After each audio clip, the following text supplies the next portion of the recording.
निखिलम नवतस कर्मम दस्तः। मतलब ये कि बेस वैल्यू के आसपास की वैल्यू का गुणा कैसे करें। बेस वैल्यू यानी कि जो 10 की जो पावर की जो वैल्यूज होती हैं उनके आसपास, जैसे 10 हो गया, 100 हो गया, 1000 हो गया, इसके आसपास की वैल्यूज को अगर गुणा करना है तो कैसे करना है। ठीक है जी। Hello everyone, welcome back. आज हम सीखेंगे कि 10, 100 या 1000 के आसपास में अगर वैल्यूज दी हुई हैं तो आपके पास मल्टीप्लाई करने के लिए, तो उनको हम आसानी से और जल्दी किस तरीके से जो है वो हम मल्टीप्लाई कर सकते हैं और आंसर निकाल सकते हैं। भाई देखते हैं इसमें क्या क्या पॉइंट्स जो है वो आपको याद रखने हैं। पहले वो आप देख लीजिए। सबसे पहले क्या है, बेस लिखना है आपने कि बेस क्या दिया हुआ है उस वैल्यू का। वो वैल्यू 10 के पास में है, 100 के पास में है या 1000 के पास में है, तो वही उसका बेस आ जाएगा। उसके बाद है सेकंड, निकटतम 10 से, यानी कि जो भी आपका बेस होगा, ये जो बेस है, बेस के आसपास जो वैल्यूज दी हुई है उनका अंतर निकालना, यानी कि कितना कम है कितना अधिक है। बेस पता लग गया, अंतर निकाल लिया हमने। उसके बाद तीसरा जो हमारा काम है वो क्या करना है, क्रॉस सब्ट्रैक्ट या ऐड करना है। जो भी अंतर आएगा स्टेटमेंट में, स्टेटमेंट 2 में, या तो वो प्लस में रहेगा या माइनस में रहेगा। जैसे मान लो -3 -2, या दूसरा क्या हो सकता है, +3 या +2। +3 +2 कहाँ पे आएगा और -3 -2 कहाँ पे आएगा, अगर ये वैल्यू 100 से कम है। जैसे मान लो 97 है, 98 है ये वैल्यू, और ये क्या है 103 है, और यहाँ पे 102 है, यानी कि 100 से बड़ी है और इस साइड में 100 से छोटी है। छोटी है तो माइनस आएगा, बड़ी है वैल्यू तो प्लस आएगा। ठीक है, ये क्लियर है। अब इसी के आधार पर हमें यहाँ पे क्रॉस सब्ट्रैक्ट करना है।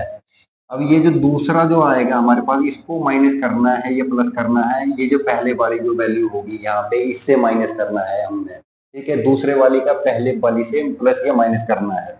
ये इसके साथ माइनस है तो यहाँ पे माइनस हो जाएगा, यहाँ पे प्लस है तो यहाँ पे प्लस हो जाएगा। ठीक है, ये आपको ध्यान रखना है।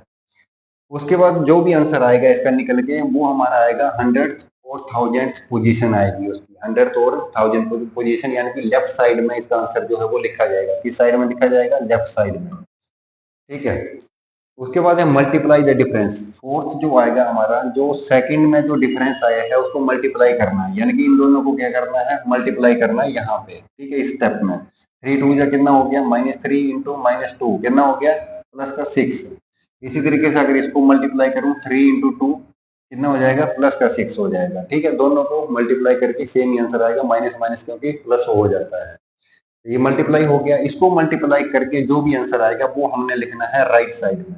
ठीक है, अगर सिंगल डिजिट आ रहा है तो उसके साथ में जीरो जरूर लगानी है आपने। सिंगल डिजिट है यहाँ पे तो जीरो लग जाएगी साथ में। ठीक है, अब आंसर कैसे लिखना है, स्टेप 3 और स्टेप 4। स्टेप 3 लेफ्ट साइड में, उसके साथ में राइट साइड में आपको स्टेप 4 लिखना है। तो एक क्वेश्चन करते हैं। जैसे मान लो हमारे पास कितना दिया हुआ है, 96 मल्टीप्लाई बाई 97।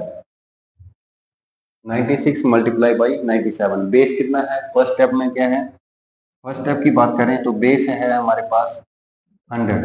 बेस हो जाएगा 100। ठीक है, बेस 100 हो गया। उसके बाद दूसरा क्या स्टेप है हमारा, अंतर लिखना है। सेकंड स्टेप है दोनों का डिफरेंस लिखना है। पहले का डिफरेंस कितना, 100 से कितना कम है, 96 से -4, 4 कम है। और अगर हम इसकी बात करें तो ये कितना कम है, -3। दो डिफरेंस आ गए हमारे पास सेकंड स्टेटमेंट के अनुसार। फिर थर्ड स्टेटमेंट क्या बोलती है, थर्ड स्टेटमेंट बोलती है कि सेकंड वाले का जो आंसर आ रहा है माइनस करके, इसको माइनस करना है किससे, फर्स्ट वाली से। तो 96 -3 कितना हो गया, 93। 96 -3 कितना हो गया, 93। उसके बाद फोर्थ स्टेप जो था हमारा, क्या बोलता है कि दोनों को मल्टीप्लाई करना है। इन दोनों को 4 और 3 को मल्टीप्लाई करेंगे तो कितना आ जाएगा, 12। 4 3 जा 12 आ जाएगा। अब इनको लिखना है हमने, जो आंसर आएगा क्या आएगा, लेफ्ट साइड में क्या लिखना है, ये थर्ड स्टेटमेंट का 9 3, और फोर्थ स्टेटमेंट का लिखना है इसके साथ में 1 2। 9 3 1 2 जो है वो इसका आंसर आ जाएगा। ठीक है, इसी तरीके से करना है आपको। एक और देखते हैं एग्जांपल हम इसी का। मान लो जैसे हमारे पास अब दिया हुआ है 102 मल्टीप्लाई बाई 104, इसका आंसर निकालना है आपको। पहले क्या है, बेस है हमारे पास 100, 100 के पास क्या है, बेस आ गया। उसके बाद सेकंड स्टेप है, दोनों को क्या है, प्लस माइनस करना है। कितना आ गया, 2, और यहाँ पे 4 आ गया। तीसरा है हमारा स्टेप, 4 से फर्स्ट वैल्यू में या तो प्लस करना है या माइनस करना है। यहाँ पे प्लस है तो प्लस हो जाएगा, 106 आ जाएगा यहाँ पे। उसके बाद क्या है, फोर्थ स्टेप है हमारा, दोनों को मल्टीप्लाई करना है। तो सेकंड स्टेप में आई है वैल्यू, कितना हो जाएगा, 2 इंटू 4, 8 हो जाएगा। ठीक है, अब 8 को अकेले नहीं लिखना है, जीरो साथ में लगानी है। तो आंसर क्या आ जाएगा हमारे पास, लेफ्ट साइड में लिखना है, स्टेप 3 से जो आंसर आ रहा है उसको लिखना है, और राइट साइड में लिखना है जो ये वाली है 10608। ये आंसर जो है वो आ जाएगा। क्लियर है? तो ये वीडियो आपको कैसी लगी कमेंट करके जरूर बताएं, और अगर वीडियो अच्छी लगी हो तो लाइक शेयर और सब्सक्राइब करें। मिलते हैं नेक्स्ट वीडियो में ऐसे ही मजेदार वीडियो के साथ में, और तब तक आप देखते रहिए, सीखते रहिए। Thank you.